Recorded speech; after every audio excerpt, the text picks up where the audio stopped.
Alors, on reprend dans les Kinoïm et on va faire aujourd'hui une notion assez importante qui est la notion de Avir. Alors, Avir, Aleph, Vav, Yud, Resh, évidemment, on traduit généralement par R, parce que les lettres se ressemblent, Avir, R. Mais on va voir, il y a d'autres peut-être traductions possibles. Donc le nom de Avir, Shem, Avir, Yechesu, Beraya Mehemna, effectivement dans le Zohar, on va voir qu'il y a diverses manières d'interpréter cette notion de l'air. Premièrement, dans le Raya Mehemna, dans Bamidbar, c'est lié à Tiferet. Et c'est marqué en toutes lettres, vous avez les chonos, Tiferet, Avir. Tiferet, c'est lui l'air. Beginda, Ukmu. Et c'est pour ça qu'on a enseigné. Eter nedarim porchim ba'avir. Alors, Eter nedarim, ça veut dire littéralement le déliement des vœux. Donc il y a neder et shevoa, il y a un vœu et un serment. On verra quand on arrivera à ces notions de neder et de shevoa. Et quand on va délier un vœu, dit le Zohar, c'est-à-dire le déliement des vœux, porchim ba'avir, ça vole dans l'air. Explication. Pirouche. Qui a neder ou babina? On verra qu'en général, le neder, il est lié à bina, et la shevoa, il est lié à malchut. C'est pour ça que le déliement des vœux, on le fait à Kippour. Parce que Kippour, effectivement, le jour de Kippour, il est lié à bina, donc c'est un moment où il est propice de pouvoir enlever des vœux qu'on a fait volontairement ou involontairement. Et donc, quand on a dit qu'on a délié ces vœux, les vœux, ils sont dans Bina. Et donc, quand on a dit Ve'i Porahat, Al Tiferet, c'est-à-dire que maintenant, ça c'est au-dessus de Tiferet. Donc, parce que cette expression qu'on avait dit, c'était Eter Nedarim Porchim Ba'avir, ça va dans l'air. Donc, l'air, c'est lié à Tiferet. Très bien, Kanoda. Notons ça, pour le moment, Tiferet, c'est Avir. Comment est-ce qu'on va essayer de le comprendre de façon assez simple? Tiferet, c'est l'axe central, et l'air, par exemple, dans les éléments, on aura Chesed qui va être l'eau, Gvura qui va être le feu, et Tiferet qui est l'air. Vous allez me dire, l'air n'est pas la même chose que Ruach. C'est une bonne question. Mais en général, dans le Sefer Yetzira, il y a une espèce d'homonymie qui se fait entre Avir et Ruach. Parce qu'effectivement, ça se ressemble un petit peu. Ou Bemakom Acher. Simplement, voyons que dans le Zohar, on a d'autres manières de voir les choses. Et par exemple, dans un autre endroit, au Bamidbar, on voit là-bas Amar, Shem, Uriel, Dei ou Avir. On a dit que le malach qu'on vient de citer, il est Avir.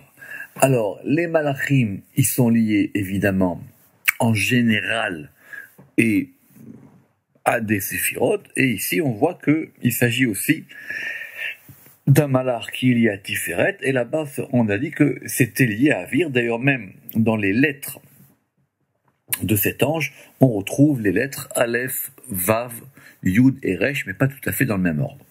Et dans un autre endroit, dans Vaïkra, toujours d'après l'interprétation de Avir comme étant Tiferet, Veda, Amuda, Dem Saïta, Dei ou Avir. Et donc voilà la colonne centrale qui est Avir. Donc, Iné.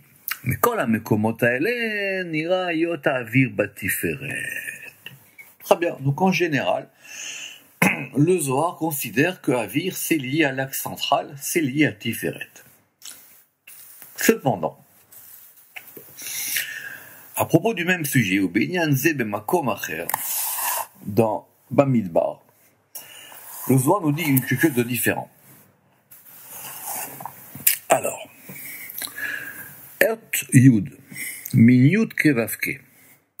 La lettre Yud du nom Yud Kevavke ou itatef beor, il s'enveloppe dans la lumière. Veit avid avir, et il va faire l'air. J'explique. Or, c'est Aleph Vav Resh, et donc quand on rajoute à Or, qui est la lumière, un Yud, ça devient Avir. Autrement dit, on relit le Zohar, Ot Yud min Yud Kevavke, et ou itatev beor, ce Yud là, il va s'envelopper, c'est-à-dire il va envelopper la notion de lumière, ve itavid avir, et il va faire de l'air. Très bien, la notion de lumière, on la verra plus tard. Il ne faut pas se précipiter, une chose après l'autre. Et c'est quoi cet air? Ve'ainu avira de aradi. C'est l'air de la terre d'Israël, markim, qui rend sage. Pourquoi est-ce que avir de Eret Israël markim? D'abord, c'est marqué dans la Gemara, mais ici, évidemment, chochma, c'est le yud. Donc, c'est le yud qu'on a rajouté au or pour faire avir. Begin, et le Zohar va tout de suite le confirmer, Begin de At Yud de Ii Chochma, parce que la lettre Yud qui est Chochma, Ba Avir, elle est dans l'air, dans ce mot de Avir. Ve'ai Iu Or de Itatev Be Kad Bara Alma. Et c'est cette lumière qui s'est enveloppée dans lui lorsque le monde a été créé. Pourquoi? Parce que lorsque le monde a été créé, la première création qu'on voit dans le monde, c'est la création de la lumière. La création de l'air, elle est supposée. Parce que dans les versets d'avant, on a Bereshit bara Elohim et hashamaim ve'et haaretz ve'haaretz hayta tohu vavohu ve'ruach Elohim merachefet al penei hamayim. Et on avait le souffle de Elohim qui plane au-dessus des eaux. Donc il y avait déjà l'air avant. Et ça, c'est une autre question compliquée. En tout cas, par exemple, donc je répète, et donc c'est cette lumière dont l'air s'est enveloppé pour faire le havir, lorsque le monde a été créé, comme il est écrit, or kasalma, il a étendu la lumière comme un vêtement, on va dire, comme un vêtement, comme une robe. Et c'est pour ça que lors de la création de la lumière, il y a écrit Yehi Or Vayi Or, qu'il y ait de la lumière et il y eut de la lumière, et ce sont les mêmes lettres que Yehi Or, Yud Ke Avir.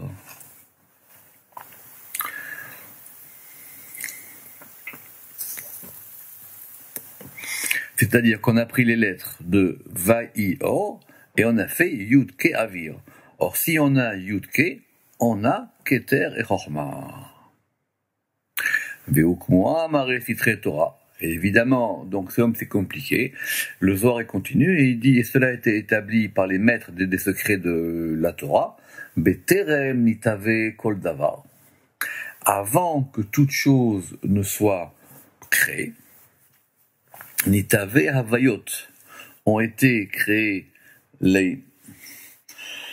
la réalité des choses, les avayot, ou beginda, yehor, vaïor, et c'est pour ça qu'il est écrit, yehor, qu'il y ait de la lumière, et il y eut de la lumière. Autrement dit, dans ce redoublement de la lumière, on veut entendre aussi qu'il y avait un air, et que cet air était avant la lumière. Des avant, mekadmadina, qui était là avant. Alors, les histoires de la première lumière avant la création, la lumière d'après la création, ici, c'est pas tout à fait notre sujet. Simplement, on veut comprendre la corrélation qu'il y a entre Or et Avir. Pour cette raison, vu qu'il s'agit ici de l'air qui serait avant la lumière, alors c'est une bonne question. C'est-à-dire que pour qu'il y ait de la lumière, il faut qu'il y ait de l'air. Parce que la propagation de la lumière nécessite de l'air. Donc certains ont voulu traduire que c'était plutôt de l'éther. L'éther au sens de quelque chose qui est éthéré, qui est très très subtil. Donc voilà ce texte du Zohar, évidemment un peu complexe, et voyons ce qu'en dit le Ramak. Ou Pirouche. Voici l'explication. Ikar haor ou Bina. Alors, la lumière, on verra, mais l'essentiel de la lumière, normalement, c'est dans Bina. Pourquoi? Parce que dans Bina, c'est là où les choses deviennent visibles. Donc la lumière, elle est visible. Ou Ban Nirmaz, et c'est pareil, et donc, par exemple, c'est dans la Bina que sont mentionnés en allusion Hamisha Orot Aniskarim Baparasha, les 5 mentions de Or qui sont dans le premier jour de la création. Dans le premier jour de la création, on a marqué 5 fois le mot lumière. 5 fois, ça fait un He, ça correspond au He de la Bina. Et donc, ce He-là, Vehem Keneged He-là, évidemment, c'est le He supérieur, le He de Bina. Et d'ailleurs, c'est comme ça que Rabbi Shimon Bar Yochai l'a expliqué dans les Tikkunim, Vechen Piresh Rabbi Shimon Bar Yochai dans les Tikkunim, en page 72. Ve'a Chochma mit'atefet babina, et la Chochma, elle s'est habillée dans la Bina. Et c'est ça qu'on a dit, o teor kasalma, ça veut dire il a enveloppé la lumière. Donc autrement dit, la Chochma, elle a enveloppé la lumière qui est dans Bina.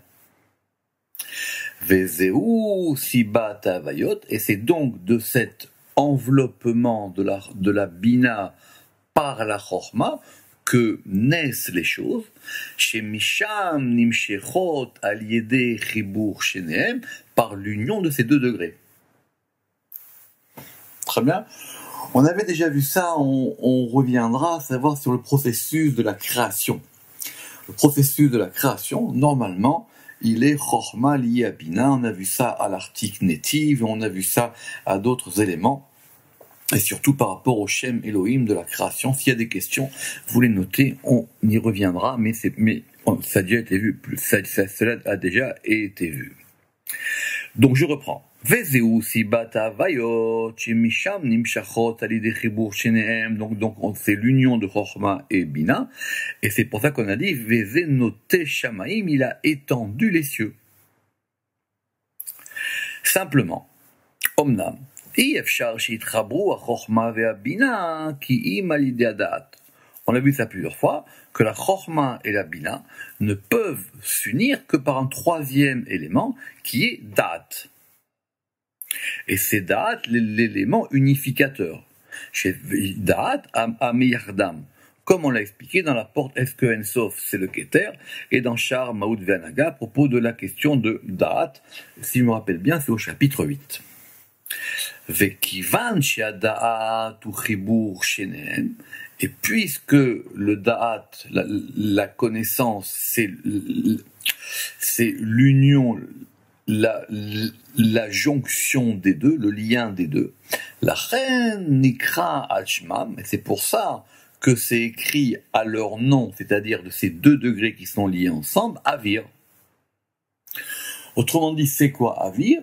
C'est le Yud de Chochma, le Or de Bina, et donc les 2, ça fait Or plus Yud, ça fait Avir, et les 2 sont liés dans Da'at. Velo yikre Avir et la Metziut Adak, et donc de ce point de vue-là, on pourrait même considérer, c'est ce que je pense que le Ramak veut dire ici, que Avir c'est lié à Da'at. Velo yikre Avir et la Metziut Adak, Besod Da'at ou Bazenit Be'amamarazé. Évidemment, c'est l'aspect subtil de Da'at. Donc, on est passé de Avir qui serait Tiferet et Avir qui serait Da'at. Ne vous inquiétez pas, finalement, c'est assez simple, c'est l'axe central. Donc, on a un air dans Tiferet, Avir dans Tiferet et Avir dans Da'at. Simplement, à quel degré est-ce qu'il va être placé. Oda Keter, Gamze, Gamken, Nikra Avir. Et effectivement, on voit aussi que Keter est appelé Avir. Ah, mais quand on va attribuer Avir à Keter, on va devoir distinguer 2 aspects. Veyeshbo shete bechinot. Et il y a donc 2 aspects dans cette notion de Avir liée à Keter. Premièrement, Bechina Rishona Nikret Avir she'eno nitpas. Le premier aspect il s'agit d'un air insaisissable, d'un air plutôt même imperceptible. On ne peut pas être tofes autour. Vehi amadbeket ou mitachedet bamaatzil, et c'est l'aspect de Keter, parce qu'effectivement c'est en fonction de Keter, et Keter a lui aussi un aspect qui est complètement en adhésion et uni avec l'émanateur. Donc si on dit que Avir est lié à Keter, donc il y aura aussi forcément une partie de Avir qui sera comme Keter, complètement insaisissable et qui sera le plus haut degré lié à l'émanateur lui-même. Deuxième aspect, et le deuxième aspect, ça sera un air qui sera un peu plus perceptible. On va pas dire qu'il est perceptible, mais il sera un peu plus, en tout cas plus que le degré précédent. Et la chose de Rabbi Shimon bar Yochai b'Shir HaShirim, et c'est comme ça que le Zohar, au nom de Rabbi Shimon bar Yochai, le dit dans Shir HaShirim. Pourquoi? Kivan. Alors, lorsqu'il y a eu une pulsation, il y a eu une frappe. Lorsque cette frappe va se faire dans le cerveau, migo avira dachia deitpas, de l'intérieur de cet air pur qui est perceptible. Begin. Pourquoi? Begin deit avira dachia deloit patlal, parce qu'il y a un air pur qui lui n'est pas perceptible. C'est de là d'où vient la distinction. C'est du Zohar. Je répète, le Zohar il dit il y a un moment dans la formation où betichou, où ça va frapper dans le cerveau, de l'intérieur de avira dachia deit pas, de l'intérieur de cet air pur qu'on peut percevoir. Ah, pourquoi tu précises ça? Parce qu'il y a un autre air, parce qu'il y a un autre air qui lui est complètement imperceptible. Et cet air-là qui est perceptible, lorsqu'il va s'établir dans ce cerveau, maintenant cette batiche, cette frappe supérieure, et c'est là que vont sortir tous les signes de cantillation. Pourquoi? Parce qu'il faut là-bas le voir. Les signes de cantillation, ils sont au-dessus des points voyelles, et les points voyelles sont au-dessus des lettres. Les lettres, ce sont comme des corps, comme des kelim. Les corps ont besoin d'avoir une âme, parce qu'on ne peut pas les prononcer les lettres en hébreu. Donc ils ont besoin d'avoir des points voyelles. Donc les points voyelles, ça va être à un degré supérieur. Et il y a un degré encore supérieur qui va permettre maintenant de donner une intonation, de chanter même les mots. C'est ce qu'on va appeler les ta'amim. C'était là-bas le contexte dans le Zohar. Et donc, les ta'amim sont de Keter. Les ta'amim sont liés au ce degré de Keter, et c'est ça qu'on a appelé ici Ainu Avira Deitpa, c'est-à-dire que c'est ça qu'on a appelé ici cet air qui est perceptible. Bechinato Amitiachev, pourquoi? Parce qu'il s'agit ici de l'aspect de Keter qui est installé Verochev al Rochma et qui chevauche la Chochma. La Chochma qui s'appelle le cerveau, a Chochma Anikra Mocha, comme ça sera expliqué plus tard quand on verra les notions de cerveau et de Chochma. Veyesh Bechina Achat. Et il y a effectivement un aspect qui est complètement imperceptible dans l'air. Chez Enanit Pesed Veinikret Lifamim, et ça s'appelle aussi quelquefois Avir Kadmon, le premier air. Alors on va pas dire l'air primordial parce que je n'aime pas cette traduction, mais on va dire l'air premier, la première émanation, le premier degré de l'air. Et donc, évidemment, cette notion de Kadmon, elle est liée à Keter. Qui Kadmon, Mityaches à la Keter, Kacher Nevea, parce que Kadmon est lié à Keter, comme ça sera expliqué quand on verra, par exemple, les notions de Kadmon. Mais on a vu plusieurs fois que quand on dit Kadmon, ou Atik, ou Atika des Kadisha, ou l'ancien des anciens, c'est lié à Keter. Alors, le Ramak dit quand même, il faut que nous précisions.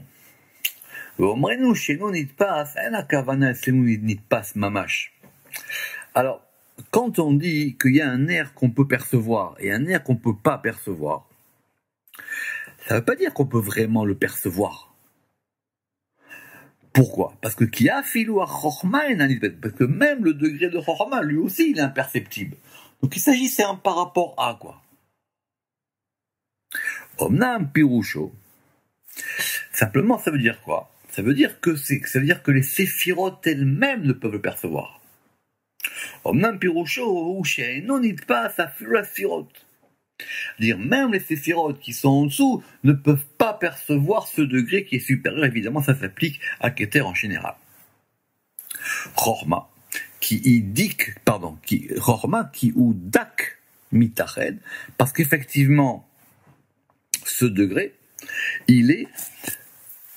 parce que ce degré de Keter supérieur, il est en unification avec le Ensof. Mitached ba Ensof. Et évidemment, comme on l'a expliqué dans l'apport des Tsar Sachot, où on a expliqué qu'il y avait des degrés de Keter qui étaient complètement en connexion avec le Ensof. En tout cas, on a bien vu donc qu'on pouvait attribuer la notion de Avir à Keter. Veikare à Keter Avir. Et donc maintenant, cette air qui est liée à Keter, Bioto Rochev à la Chorma, c'est l'aspect de Keter c'est pas l'aspect de Keter qui est lié au Ensof, c'est l'aspect de Keter qui va chevaucher Chorma et la Bina. Biotam meyuchadim, et lorsque ces trois degrés vont s'unir par l'élément unificateur qui s'appelle Da'at, et le secret de leur unification, c'est ce qui va donner Avir or Yud. Donc on a Avir on pourrait presque dire comme ça, on a Avir de Keter, on a le Yud de Chorma, et on a le Or de Bina. Velachen a Keter anoten koach badat, et donc c'est Keter qui va donner une force dans Dat pour pouvoir unir Chorma et Bina, et donc le tout va s'appeler Avir. Très bien. Donc c'est complexe, mais retenez que cette notion de Avir, d'air, elle est, sans jeu de mots, elle est primordiale. Puisque c'est le premier degré de la création, avant même qu'il y ait de la lumière. Et le Zohar explique ici que le passage de l'air à la lumière, il se fait simplement par le passage de Or à Avir, ou de Avir à Or par rapport à un Yud. Ça dépend si on va de haut en bas, ou de bas en haut.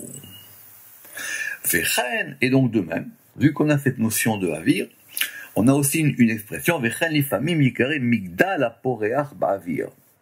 C'est expliqué aussi comme étant une tour qui va s'envoler dans l'air. C'est-à-dire, Shem Chorma ou Bina, qui sont Chorma et Bina, comme on l'a expliqué dans les Tikkunim. Et dans les Tikkunim, on a dit que Bina, c'était Avira Daria, que Bina aussi, elle pouvait s'appeler un air pur. C'est quoi ça? Alors il dit, c'est un petit texte qu'on trouve dans les Tikkun Zohar qui dit comme ça. Bina, Ihe, Hila. Bina, elle est le E supérieur, parce que c'est le E d'en haut. Avira Daria, et elle est l'air pur. Avira De'ara d'Israël, et c'est l'air de la terre d'Israël. C'est-à-dire, qui est Markim, Diyu Markim, qui va donner la sagesse, mais Sitra de Chorma, du côté de Chorma. Donc, comme on avait dit au début. Donc, ça veut dire que, quand on va dire que Bina, c'est Avira, c'est Bina, c'est Avira, c'est le Or qui a reçu le Yud de Chorma, et qui est du côté de la sagesse. Je répète, et Bina, elle est le E supérieur, Avira Daria, l'air pur, Avira De'ara d'Israël, l'air de la terre d'Israël, Diyu Markim qui rend sage, Misitra de Chorma du côté de la sagesse, qui est le Yud. Fin de citation du Zohar. Et donc, le Ramak dit, c'est pas tout à fait incompréhensible par rapport à ce qu'on vient de dire. Comme on vient de l'expliquer plus haut par rapport à cette notion de Avir. On continuera la prochaine fois. Baruch Adonai Le'olam. Amen ve Amen.